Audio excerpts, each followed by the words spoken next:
Don't know.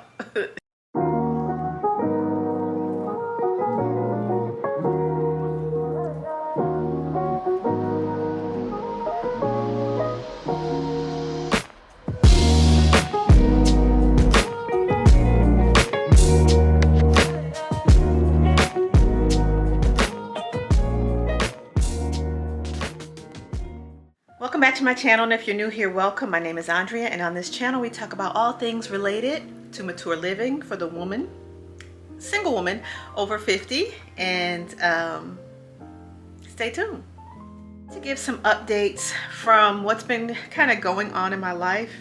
Been a lot of changes in the month of January, a lot going on, a lot literally going on. So I just wanted to share some things, have a little chit chat, little mature girl chit chat. How about that?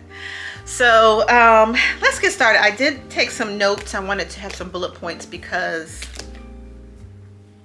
you know, we can ramble sometimes. We meaning me, right? So the new year kicked off well. I think I talked about that in my last vlog. New year kicked in. I spent time with my guy. We went to a comedy show. Boom, boom, boom. So I hit the ground running coming into the new year. And if you guys have been following, you know that in December, my mom, who is now 85, was 84 at the beginning of December, had a fall, and she broke her right shoulder, right head of the femoris, right arm, and her right leg, like the femur right above the knee, so the lower femur. Distal femur, as we say in medical terms. And so she has had surgery. She's been in a rehabilitation center, and she's making wonderful progress. We are so proud of her. With that being said, of course, just kind of, you know, if you guys are new, don't know the story, just really quickly, my sister and I ran up that week to see, you know, to check on her. She had surgery, she got in the rehab center and all those things. And I have been going back and forth. I've probably been to Connecticut 4 or 5 times within a 6-week period, within maybe an 8-week period, something like that. So it's been a lot, and I don't mind at all because I want to support my mom or be there and see her as much as I can. Because you guys, like, even though I'm here in Virginia, I used to talk to my mom every other day, right? As well as my sister. Like, we may not be there physically, but we stay connected. So my sister talks to my mom every single day. Like, she gets off work at 3, she talks to my mom. I think her ride home maybe 20 minutes, I don't know, 30 minutes. And my mom talks her home in the afternoon. And then you guys know I currently work 2 night shifts a week. And so when I'm getting off at 7, I talk to my mom the whole way home, which is probably a good 30-35 minutes in the morning, right? So, you know, we're one-on-one talking all the time. And I miss that. I'm telling you, I miss that. Like, even though that seems something simple, we're just, you know, chopping it up in the mornings. We're laughing. Like, I had a little routine. I go through Dunkin' Donuts. Like, she could hear, like, the people at Dunkin' Donuts. Like, she's like, oh, there's that lady. She's so nice. Like, you know, all the little things, right? So nevertheless, my mom is in rehab, and last week when I went up there, first weekend in February, my sister went up as well. My sister flew up, and we all met, and we had to have a conversation because the reality was my mom couldn't go back to her home without any care. You know, we're from Connecticut City. The houses are made differently there. She lives on the 2nd story of our family house, but there's probably 31 steps, right?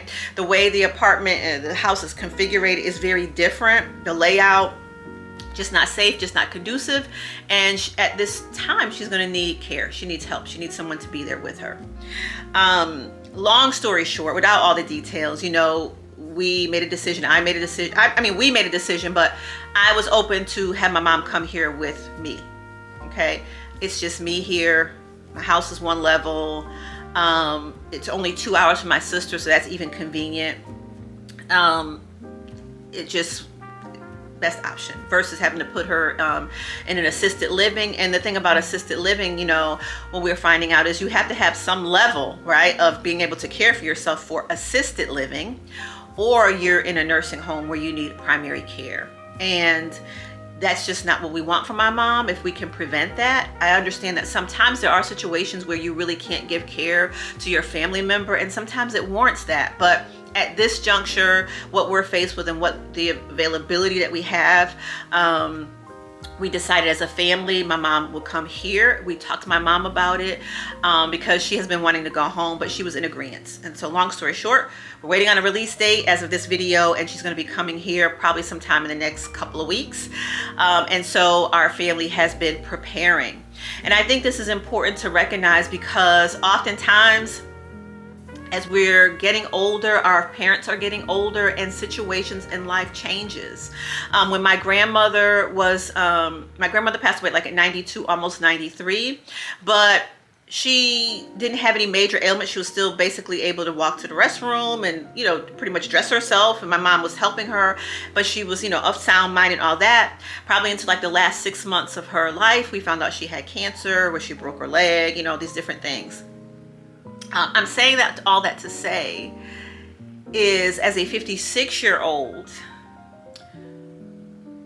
those are things we don't like to talk about. Those are things we don't want to see for ourselves, like how we will age, how we will decline, or not. You know what I'm saying? Like, none of us know the way, how long we're going to be here, or how the Lord will do whatever he does to bring us home, right? But I was thinking the other day, my mom is 85. She just turned 85 in January.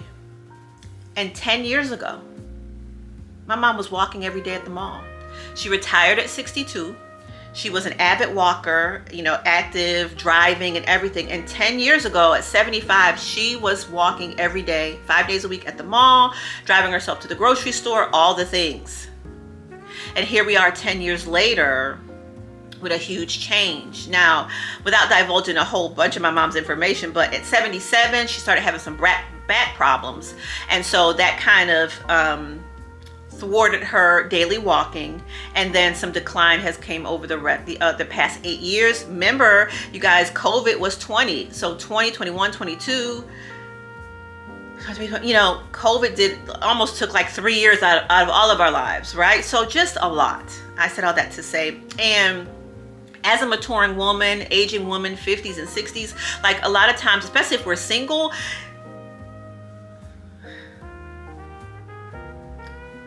we don't want to talk about these things. We don't really want to address these things. These are hard conversations. These are hard actions. These are not easy situations, right? And so I'm not saying I have an answer. I'm just saying that, you know, if you're especially a single woman over 50, I think it's different when you have a spouse, and, you know, you guys work together and you have your own personal plans on how you're going to care for one another or not, or whatever. I think that's very different than when you're single, right? When you're single, it's very different. And a lot of times, just even in our mortality, when we're well, like we have a streak of independence. We know how we care for ourselves and all the things. And those are just things we don't want to talk about.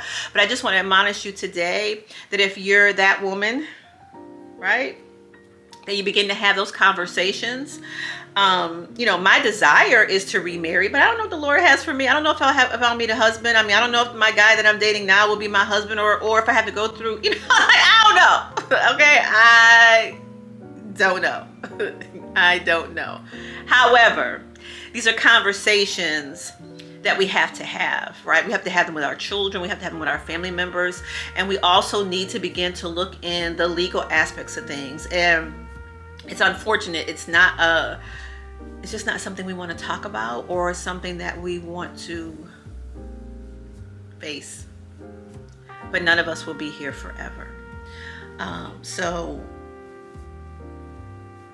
yeah, that's not really where I was headed at, but that's just the way the beginning of this this part of the video is taken off. But at the end of the day, my mom is coming to live with me. I understand that it is a huge undertaking. Let me be clear. You know, I was talking to one of my girlfriends. She's like, you know, that's a lot. I said, I know it's a lot, but that's my mom. Like, for me, and I can't speak about anybody else. I have to do all that I can do. You know, if my mom gets here and unfortunately there's a situation where I can't give her the care that she needs or whatever, then we will cross those bridges as they come. But I just can't sit back and allow her to be uncomfortable or in a space that she doesn't want to be. And I know if my mom goes to a nursing home, her mindset, she would not thrive, right? And so that's my position for our particular situation at this juncture, right? So you guys can just follow me as I follow Christ in this process. I appreciate every prayer. Any tips, if you've done this, drop it in the comments. I am so open. I have such a wonderful sphere of friends and acquaintances who have been giving me so much insight. And I know it's just how God does things, right? You know, the first thing is the guy that I'm dating, we've been dating almost 8 months, and he takes care of his mom. He's out of state, but his sister is a caregiver. You know, he oversees a lot of that, if you will. So he is very understanding of what that looks like.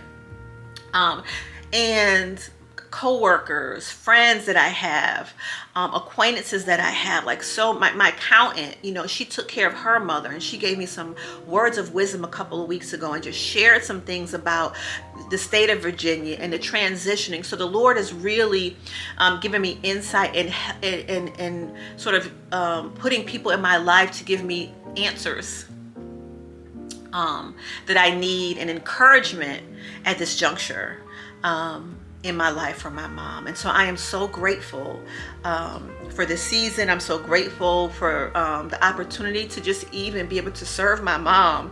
Like, you guys don't even halfway know part of the story for me and my entire family of what such a giver my mom has been and is, and the things that she's overcome, and even her will right now in the rehab center, how determined she is to get better.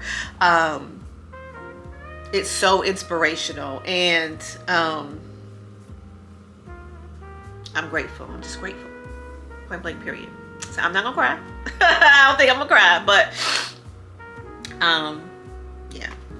So the next thing in terms of updates, now let's talk about my, you know, goals of health and wellness for the year of 2025. I have been doing pretty good. I feel like I'm on my way. I have lost maybe around 3 pounds. Very intentional at first and kind of unintentional after. I have not been extremely consistent with my workout nor going to the gym, but I have been putting things in as I can. You know, I eat the 100 jumping jacks, the ab work.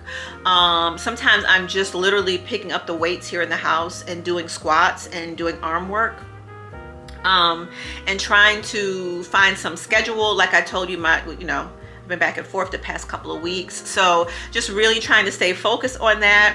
And hopefully, even in this transition with my mom coming, I'll be able to create some type of routine. And you know, I may not be able to go to the gym the way I want to go to the gym, or I may have to push that to the weekends or only when I have people to help me. But I have a lot of things right here in my home, so I'm happy about that. I have a stepper, because I like step aerobics. I can put on a YouTube video. And my mom, you know, she has always worked out, done Taibo and all those things. So, you know, she could just sit here and watch me, right? Whatever the situation may be, right? But I am aware that not only because of the goals I had at the top of the year, but I also understand as a caregiver that it is very important that I also take care of my own well-being so that I can give and care for my mom, because she's going to be, you know, who I'm primarily providing for, right? It's, you know, similar to when you're a parent and you have little kids. You still got to take care of yourself in order to take and pour into your family. Of course, I'm still a parent. I have a college age student who was home this weekend, you know, but the level and care and the need of my children at the ages of 20 and 30 is just very different, right? They've actually been very, very supportive, and I am so grateful for them and just the human beings that they are becoming or have become thus far, right? So next on the updates is, I believe I've said it in passing, but I'm not sure. So I want to kind of put everything in one video, and that is that my work schedule is changing. Unfortunately, because of the fact that my mom is coming to stay with me, that means I have to work more consistent days. Whereas even though I work longer days now, I'm really only gone 2 days a week, and then that every other Sunday night shift, or if I pick up something voluntarily. But now beginning in March, I have to work Monday through Thursday, second shift, which is 3 to 11. So that changes things a lot. We're making the appropriate accommodations where my mom will have the care that she needs and all those things. But my schedule will change. But I try to look at the positive of all of it. The work aspect is not a big issue for me. I will get sleep, number one. So I am looking forward to that, just having normal sleep pattern. And number two, I'll be off every Friday, Saturday, and Sunday, right? Outside of, I still have to pick up 1 week in a month, 7 to 3, 7 to 3, but I won't have to do any doubling back unless it's something I volunteer for. So those are updates with the work schedule. And as we move forward, we'll make adjustments if needed to what is most important. Let me just say that, okay? Because I ain't scared, okay? Number two, number three, number four, number five. Next update is, I think I already mentioned about my kids. Gabby and Troy are amazing. They're doing great. Had so much fun with them for Super Bowl. I love having them all under one roof and we just kicking it and kikiing and hanging out. They are hilarious, but they're doing great. I'm so grateful for them and the different transitions that they are going through in their own lives. I'm very, very proud of them. They still have their challenges as well, but all in all, they are really sound, and I'm grateful for that. I really am grateful.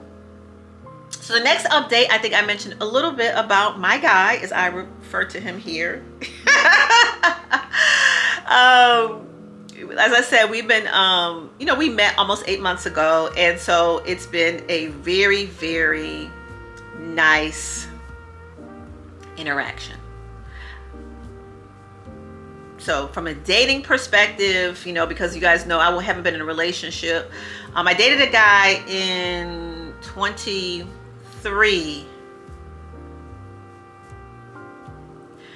for about 3 or 4 months, like spring of 23, around 3 or 4 months, something like that. But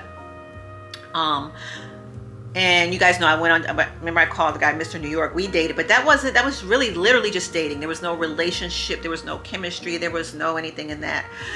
We just had fun. So this is really, I'm kind of new, all the things that I have learned over the past couple of years and the time that I took out for myself in 23 and 24 with therapy, and also like sort of a no dating period. I also did a 90-day no male contact period, right, for myself. I feel like I talked about that somewhere, I don't know.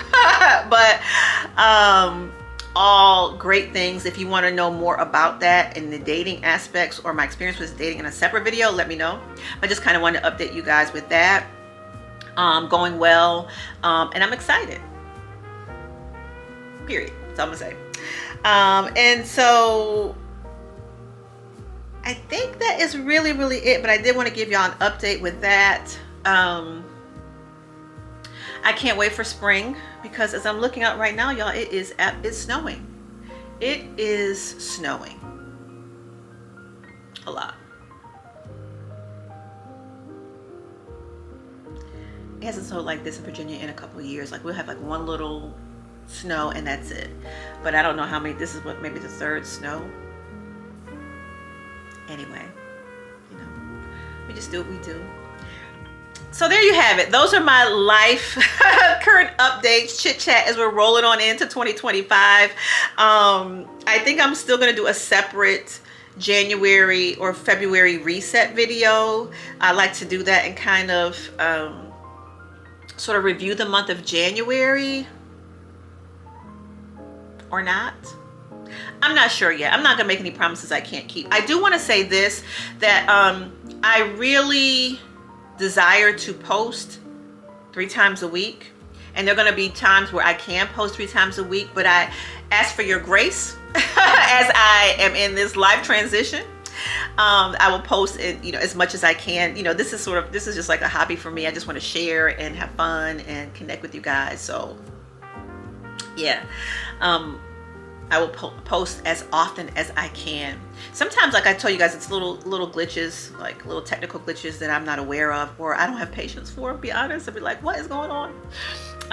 Or some little mistakes that I may make in editing and things of that nature. But we're working our way through it. I think I've had this channel for about a year now, and so, or close to a year, I think. So sometime this month. So hooray for us on Absolutely Andrea for a month. Okay, maybe I'll do some highlights or a little highlight video or something. I don't know. I don't know. But anyway, thank you so much for watching. If you haven't subscribed to this channel, make sure you subscribe so you can stay updated on all the things that are going on. Hey, this is going to be a busy year. I would like to just share some of my experiences with caring for my mom. I think there's a lot of people who could benefit from that. If you know someone who's going through a similar situation, share this video with them so they can stay connected. I will share with you as I learn and grow through this process as well.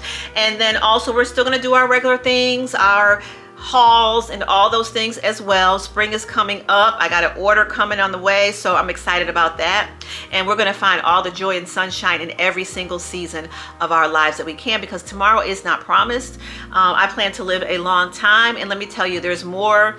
I have less years, regardless if I live to 100 on this side than on the past side, and I want to enjoy every single second, and I hope that you desire to do the same too. So again, make sure that you like this video. Be sure to subscribe. Help me get my viewership up, and hit that notification button so you can get all future notifications of my uploaded videos. Have a wonderful and blessed day, and I will see you next time. Bye-bye.